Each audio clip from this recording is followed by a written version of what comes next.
So on the homework questions, and once again, this is on page 12 in your packet. Okay, we drew these two triangles here before you left, so just in case, we're gonna go through this together. So write and find the value of the ratio that compares the height AC to the hypotenuse of ABC. So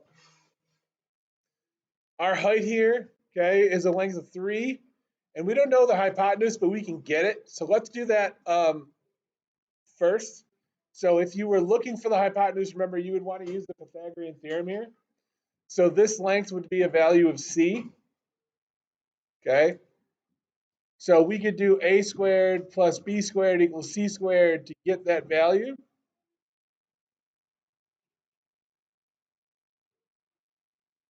Let me just share that screen over here. Okay, and then we're going to plug in. So remember, really this is the leg squared plus leg squared. So 3 squared plus 4 squared is equal to c squared. This is going to be 25. And so c is going to equal 5. And that's the length of the hypotenuse here in that triangle. So the ratio that compares the height to the hypotenuse would be the height is 3 and the hypotenuse is 5. So this is 3/5 for a ratio essentially. All right.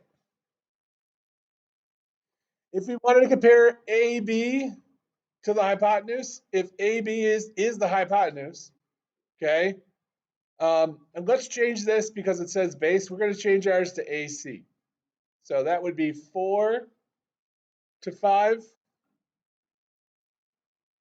or 4/5. And if we wanted to do the other side, which was the hypotenuse, which is AB to itself, then 5 to 5 or 5/5 would be 1. So anytime you compare the ratio to itself, if we compared the height to this, would be 3/5, 4/5, and then 5/5 or 1. And then same thing. So how do you find length ZY here? Okay. If we know that this is, we'll go 2 ways to do this. So first way, okay, how do we find the length of ZY? Okay, and we can either use ratios or we can use Pythagorean theorem. So how would we use a ratio to do this?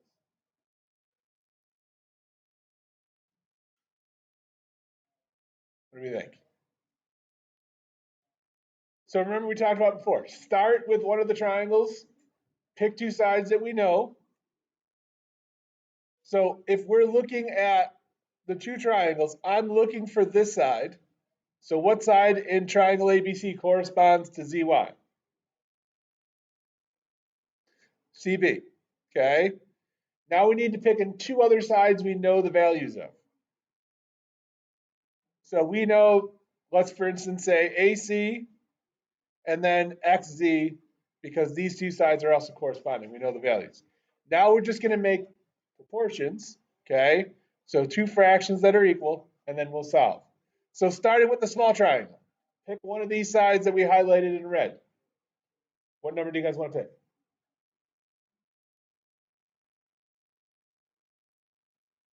How about 3? Since we're such a talkative crowd today, right? 3. And then in the bigger triangle, the corresponding side is 12. Okay, we've already picked bigger over smaller. So then this fraction, we have to put 4 on the top here because it corresponds to the smaller triangle. And then that goes with this side, which we can just leave as ZY if you want. And we're going to cross multiply itself. You can call this X. Well, you can't call it X. We already have an X. Anything other than the letters we already have here. So we're going to cross multiply here and solve.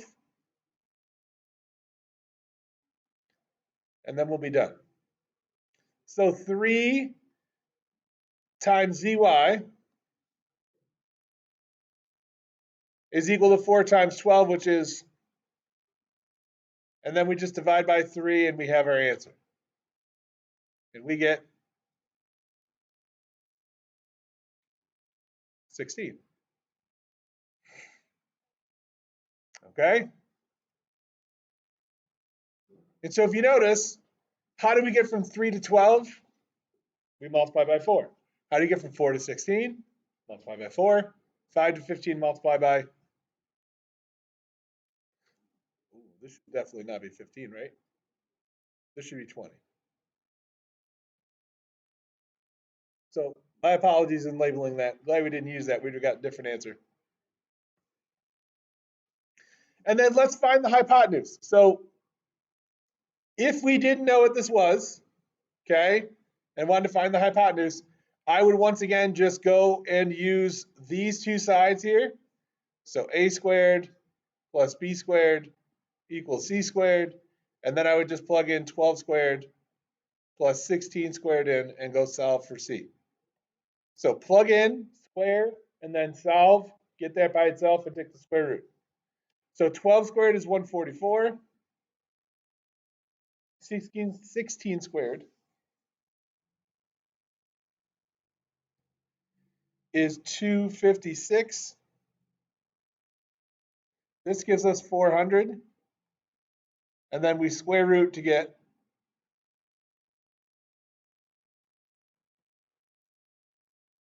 what we just talked about up here, 20. Okay?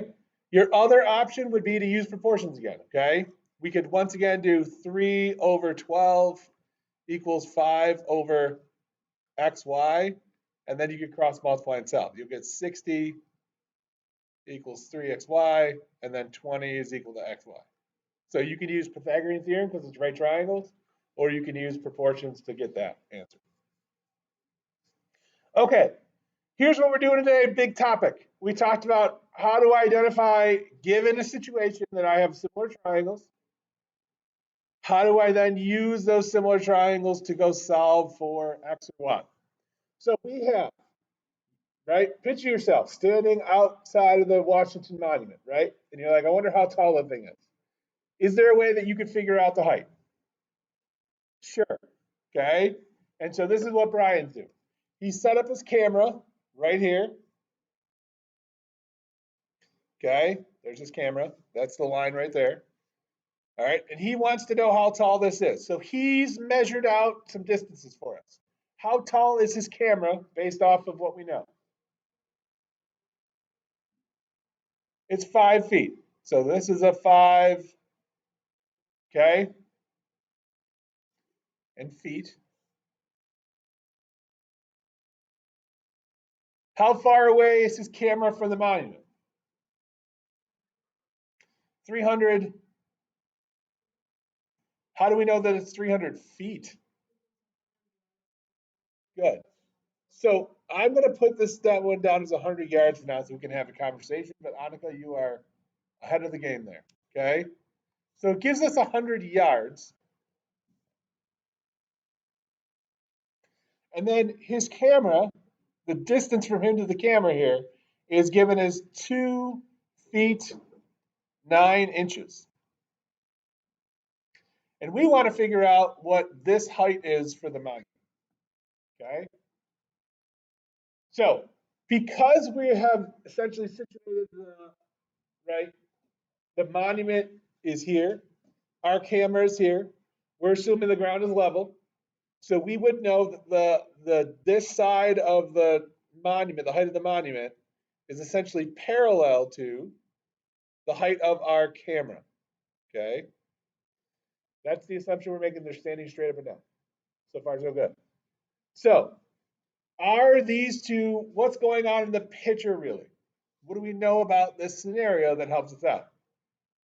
We know that the monument is creating this triangle, and our camera is creating this smaller triangle. And these two triangles are, because of these lines being parallel, are similar. These angles formed when they hit the ground are the same. These two angles in the corner here are the same because they're forming right here, that same angle, okay? And then we have this other angle which is corresponding because of the parallel lines, which is equal. So the triangles are similar. So if we can just figure out the side lengths that are in the same position, we can use a proportion to solve. So this height here of the monument is corresponding to what other side here? X corresponds to the height of the thing, the 5. Okay. Now, the other problem was we ended with feet and yards and inches. We can't have different units in the same question. We have to be in the same units. Okay. So would you guys like to work in talking about yards, feet, or inches? You want to deal with inches? We have to do a lot of work to get everything in inches, right? You got to convert yards to feet, feet to inches. You got to convert the 5 feet to inches, the 2 feet 9 inches to inches. You could do that, okay?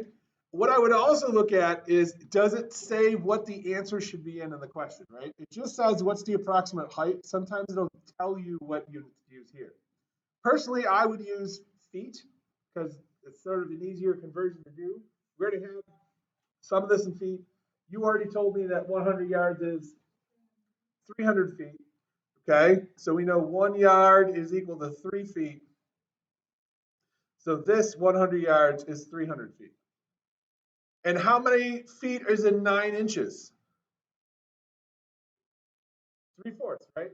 So 3/4 of a foot, which we could also say is 0.75 feet, right?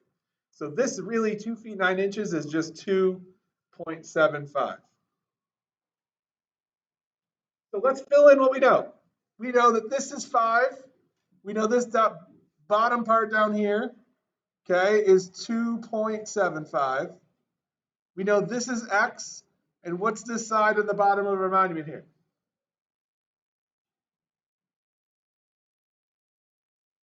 Let's make a mistake. Let's call it 300. What's wrong with that? Fahim, what's wrong with calling this 300?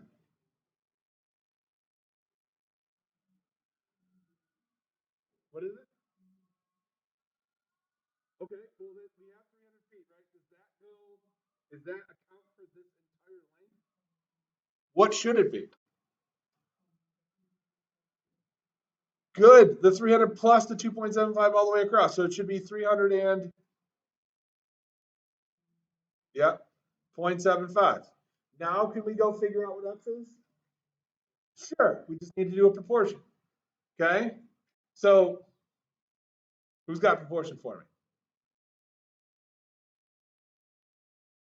Primtel, help me out. What do you got?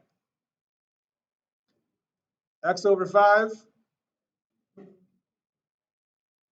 Perfect. 302.75 over 2.75. So notice we went from triangle on the left, the larger to the smaller, larger to the smaller. We're good to go. You also could have done a ratio of these two and then those two, whatever you do. As long as when you cross multiply, you get 2.75. X is equal to stuff. Good numbers here.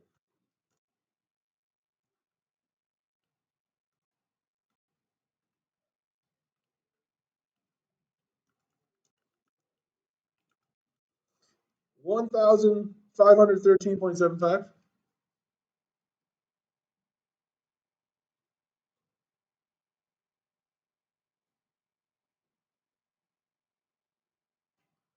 All right. And then divide it by the 2.75. You are going to get a decimal. It says approximate. So what number is it closest to? Anyone got that for us?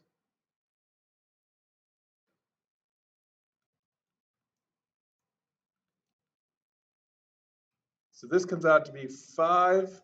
Oh, Annika? Good. This is just 4, 5, and a whole bunch of 4 5s repeating. 0.45, 45, 45, 45. So about how much is that? What would you say? About 550 feet. So these are the types of questions we did on Wednesday. Hope you guys enjoyed your 4-day weekend. Yeah. Okay. That's it. So the questions that we have involve, okay, either two triangles with the same height going up, right? Or you have a triangle inside of the other triangle where they're sharing that one side that goes down between them, okay? If you were ever a little kid before, right, and you were like backing up so that your shadow, the sun hit the top of your head, You guys ever do that before? That is creating similar triangles. You with the shadow behind you, and then the larger shape with the shadow extending across. Okay, you're creating that same picture here. Okay, so if you're standing, here's a building, there's the shadow. Okay, and you're standing so that your head is touching the top of the sunlight here. You're creating a similar triangle to the whatever's making the shadow over here. Okay, that's the situation we're writing about or talking about here. Okay, let's do some more. So on the next page in your packets, today's topic is what's called the side splitter theorem. We talked about this a little bit on Wednesday. It's not terrible to do. You have to pay attention to what's going on here, though. Okay? So here's what the side splitter theorem says and does for us. Okay? So if I start with a triangle,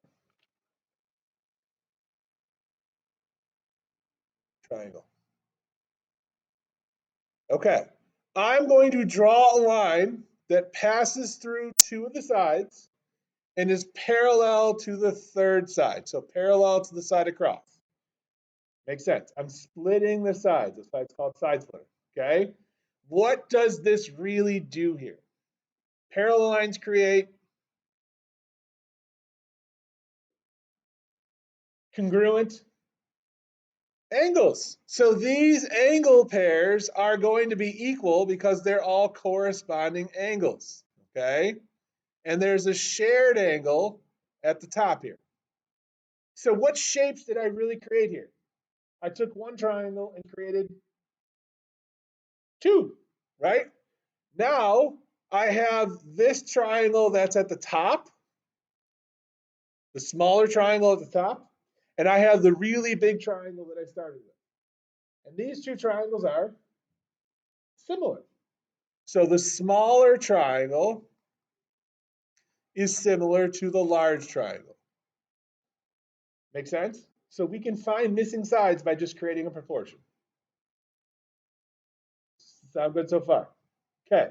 The other thing that happens, and this is the definition of the side splitter theorem, is that when you do this, okay, you are actually cutting this line segment into two proportional parts.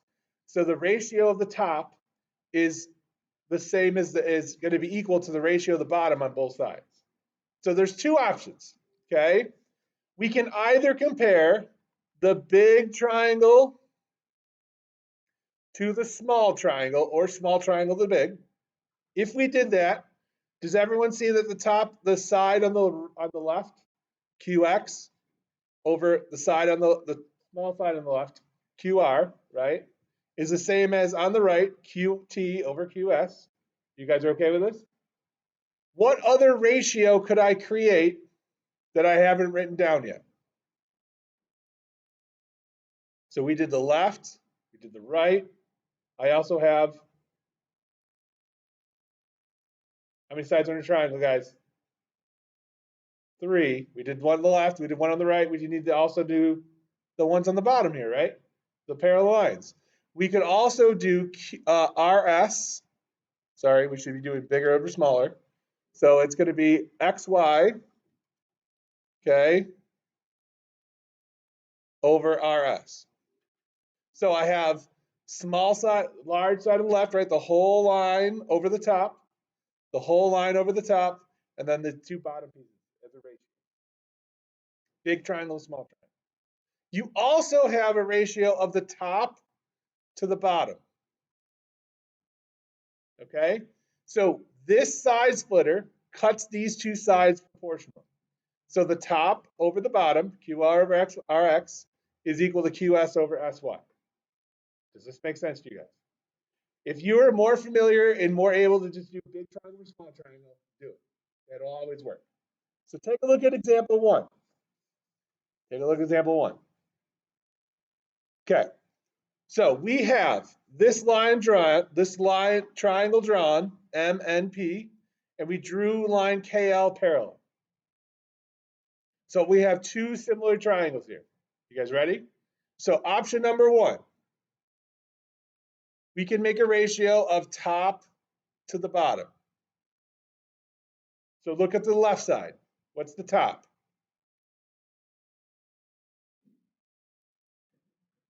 Top is 12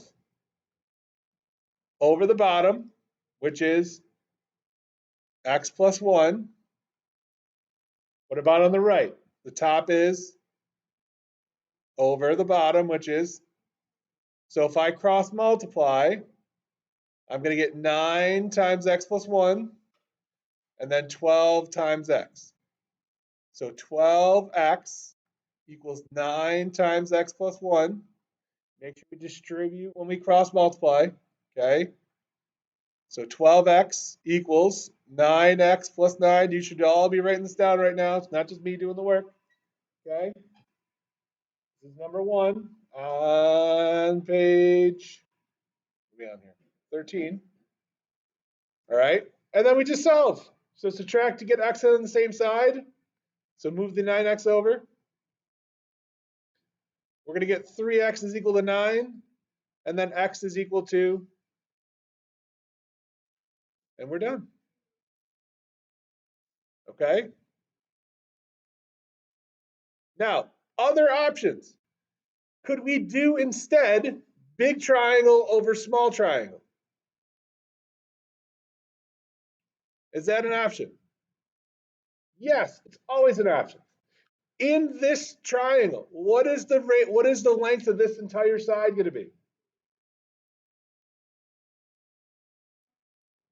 12 plus x, right? Or, well, 12 plus x plus 1, which we could really write as 12 plus 1 is, so it's just x plus 13, right? We're just adding these together. On this side, this would be x, careful, x plus 9, right? Not 9x, but x plus 9, or 9 plus x, your call. So if we did big triangle over small triangle, on the left, we would have x plus 13 over, what's the small triangle here? What's the small triangle? On the left is x plus 13. The small triangle is 12. And on the right, the whole side, the big triangle is x plus 9 over 9. And if you cross multiply and solve, you'll get the same thing. We're going to get 9x plus 7, 9, 117 equals 12x plus 8, carry the 1, I think it's 108. And when you subtract, you're going to get 3x is equal to 9, and x equals 3 again. So it doesn't matter which ratio you use, you'll always get the same answer. Okay? Go for it. Does this make sense to you guys? So if you like thinking about these as triangles, just do the whole triangle over the small triangle. Okay? Big over small. It'll always work. Take a look at number 2. You guys see number 2? This one just looks like this one, except it got knocked over. Okay? Do you see the 2 triangles being formed? Right? One of them is right here. Okay? The other one is going all the way down. So let's label. We know that DB is 6. Okay? That AD is 2. And that DE, which is this side, this is the parallel side here, is 9. Now, because it says they're parallel, this is really, really, really big, that's what tells us that we have a side splitter. Okay? It's got to be parallel for this to be a side splitter. So, do we have top to bottom here? Question. When you look at the sides that we cut through, do we have a top to bottom situation like this? Do I have the top to the bottom on the sides? No. So I have to choose big triangle over the small triangle. Got to. No options, just that. You guys ready? In the really big triangle, what's the whole length over here? 8. So it's 8 over small triangle, 6, okay? In the big triangle, what's the other length we know?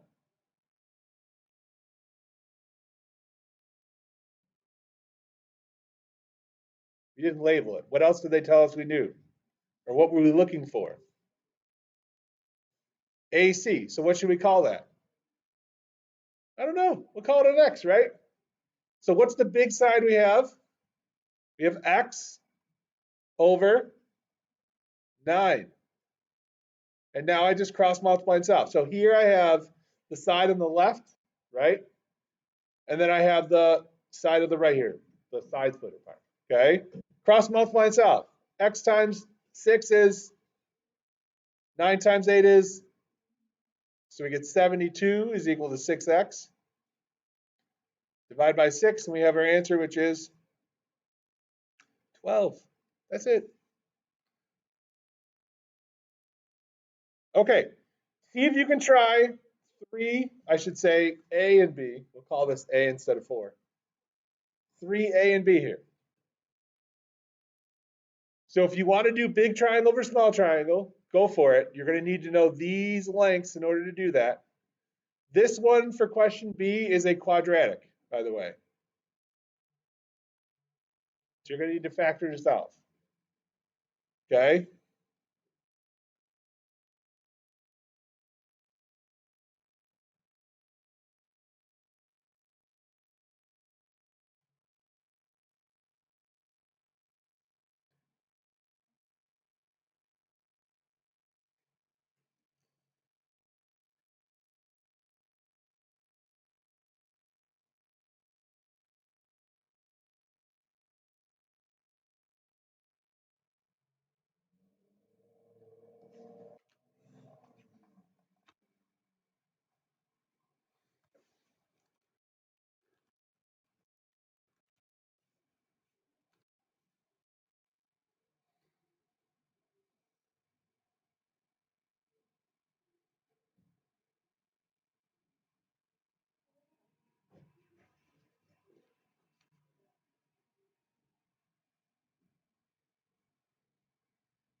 All right, let's see what we did here.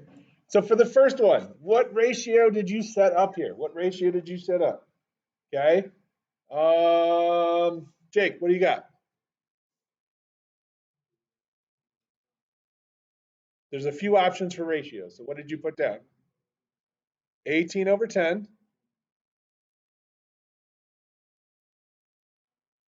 So 18 is the whole side here, right? What is this combined together going to give you? Good. Remember, big over 6, because that's the small triangle at the top. Good. This is one option for you. Did anyone else do anything different? Shitaji, what do you got? Top over bottom. So 8 over equals 6 over x. Totally fine. Both of these are going to get you to the same thing before you divide, right? This should give you 8x is equal to 60, correct? And then 7.5. If you do this, we're going to get 18 times 6 is 108 is equal to 10x plus 60. And when you subtract the 10, or subtract the, are we on the same thing here? Wait a minute. 8 over 10, 6 over, that's good. 18 over 8 No, this is consistent. This is okay. Oh, it is over 8. Good call. Wondering why this wasn't working out. Yes, 18 over 8. So we're going big to small, big to small. Good catch, Jake. Okay, so we should get 108 is equal to 8x plus 48. And notice on the same side, when we subtract 48, what do we end up with? 60 equals 8x. Do you see how these are the same? We're going to get to the same spot anyways, and then you just solve from here. So once we divide by 8, you should get 7.5 on both of these. So it doesn't matter if you went big to small or top to bottom, 7.5 should be your answer. Okay? As long as you're consistently doing the same process. Lee, how'd we do? All right, good deal. What about on this one? You can't do top to bottom anymore because I don't have where the side's cutting through. So we have to do big to small. So you guys ready? Okay, so what is the value of this side all the way to the right here? That's x plus 4. Okay, so let's make our ratios. Okay, you ready? Let's hear.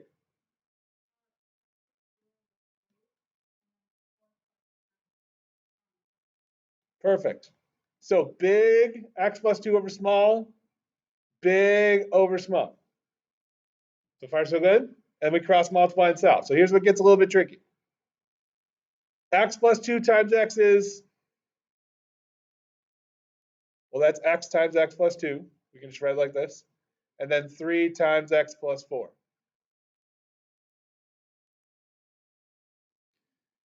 Okay, after we distribute, we end up with x squared plus 2x equals 3x plus 12. Now, the next step is to get it equal to 0. So what do I want to move so I end up with this thing equal to 0?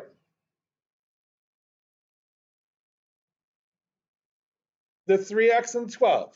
Okay, I'm going to subtract both of these to the other side so that this thing is equal to 0. We also always want to keep this as positive x squared. So if I move the x squared to 2x over, this would become negative, and I don't want that to be a negative x squared. So 2x minus 3x is negative x. Negative 12 doesn't have anything to subtract with, so that just goes in line. And now this thing is equal to 0. So remember, this is a trinomial. So we want this to factor into two things that multiply to give me negative 12 and add or subtract to give me negative 1. So can anyone think of two numbers that multiply to give me negative 12 and add or subtract to give me negative 1? Annika? 3 and 4. So the factors of 12, I have options of 12 and 1, not going to give me 1, right? 2 and 6, can't get 1 from that. 3 and 4, I can get a 1, okay? And because it needs to be a negative 1, that 4 has to be a negative, okay? So I get 3 times negative 4 gives me negative 12, and adds to give me negative 1. So in the parentheses, I'm going to put x positive 3, so plus 3, and then x and a minus 4, so then a minus 4 in here. So far, so good? Okay, then we're just going to say to ourselves, if x plus 3 equals 0, what would x have to be to make that true? What would you plug in for x to get 0 here? What plus 3 gives you 0? Negative 3. And if x minus 4 is equal to 0, then x would equal positive 4, right? Add 4 to both sides, subtract 3 to both sides, right? That's what's essentially happening.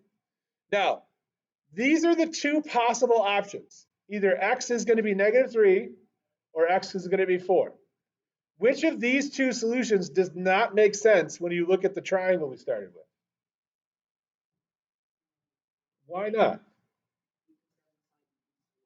Right? Be negative. Can you have a negative length in terms of the geometry question? No, right? No. So we would say that this is not true. We would put a slash through that equal sign, saying that this can't be true, because we can't have a negative length. So algebraically, we get two solutions, right? But in terms of this question about triangle length, we can't have this answer. So we know that x is 4. That's it. This is the hardest type of question you're going to have, okay? So what I want you guys to do for homework tonight, okay? We're going to go through mid-segments real quick, which are very easy. On page 15, you guys are doing these 4 questions right here for homework, okay? That's it. Page 15, 1, 2, 3, and 4. All right? Everyone okay with that? Okay. What I want you to do is go back up here to where it says mid-segments. What does mid-segment sound like to you guys? Median or middle segment, right? Segment in the middle. So in order to make a mid-segment, you have to connect the midpoints of 2 sides of a triangle or 2 sides of a trapezoid. Now, just like it says, the midpoint is in the middle. It's half of it. That's it. That's the key thing here. So when you know that these 2 points are midpoints, or if it literally says it's the mid-segment, I know that this length is half of AD, okay? So if this whole side right here was, let's say, 18, what's this length? It's mid-segment, it's the middle. What's the middle of 18? What's half of 18? 9, right? Okay. And if this side over here was, let's say, I don't know, 16, that would make this 8. Okay. And if this is 20, the side across from it is exactly half. That's all that's going on here. So when you draw the midsegment, the line that's parallel and connects to the midpoints, this line is exactly half of this. Okay? And when you connect the midpoints, it cuts this side in half as well. In a trapezoid, this line is in the middle of these two. Okay? It's the median, it's the average. So this is the average of what's called the bases. These two sides, the top and the bottom that are parallel, are referred to as the base of the triangle, the trapezoid. It's in the middle. That's it. Average, middle, mid-segment, median. Okay? So look at the first question for number 5. Number 1, it says, in the triangle below, all 3 mid-segments are drawn. So immediately, I automatically know that these points are midpoints, and these line segments have to be equal here. Okay? So if BC is 14, what other segments do I know the length of? Natalie, what other segments do I know the length of? And they're both. And I also know that the side across from it that's parallel, so this line is parallel to this one, so that means that FD is also 7. That is literally what's called the midsegment right there. Okay? Addie, if AB is 18, what else do I know? Good. And E, these two, EF is how big? Also 9. Good. These two sides that are parallel are also going to be 9, as long as you're connecting the midpoints. Okay? So far, so good? And we also know that AC is 10. So, for, River, if this side is 10, what other segments do I know the length of?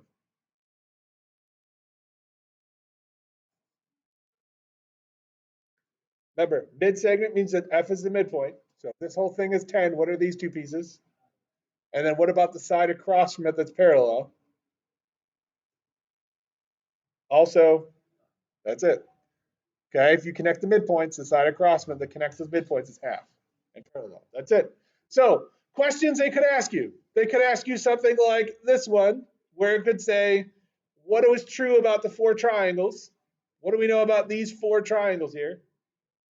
What do you notice about this triangle compared to all the other triangles that we have? These four. They're all congruent, okay? So the triangles are congruent. Why are they congruent? Because of side, side, side. Number two, they could ask you for the perimeter. You just add the side lengths together, okay? So in question number 6, they said that DE is 7, which means AC is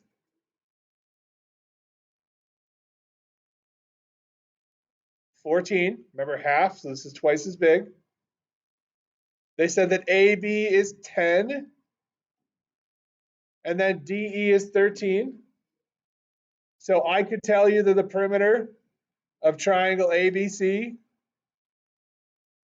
right? And we just add together. 10 plus 13 plus 14 is 37. What if I asked you for the perimeter of DEAC, right? Actually, that should be DECA because we're supposed to be going around in a circle. How'd you get that?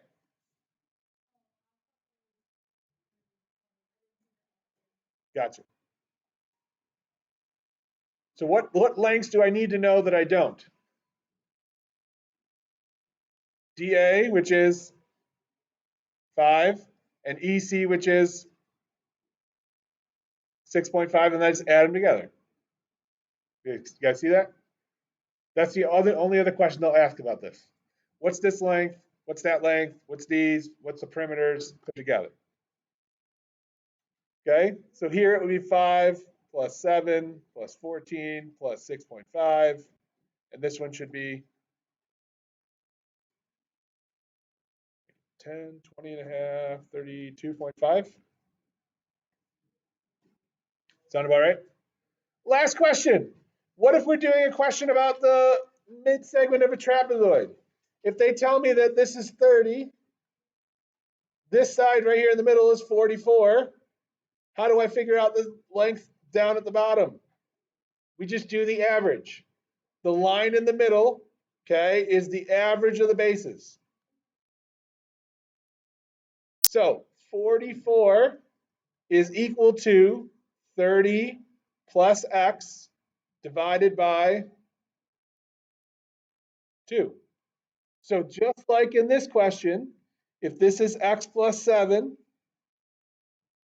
this is 3x plus 11, and this is 25, even though they're using x's, it's still the same formula. 25, the line in the middle, is equal to the sum of the top plus the bottom.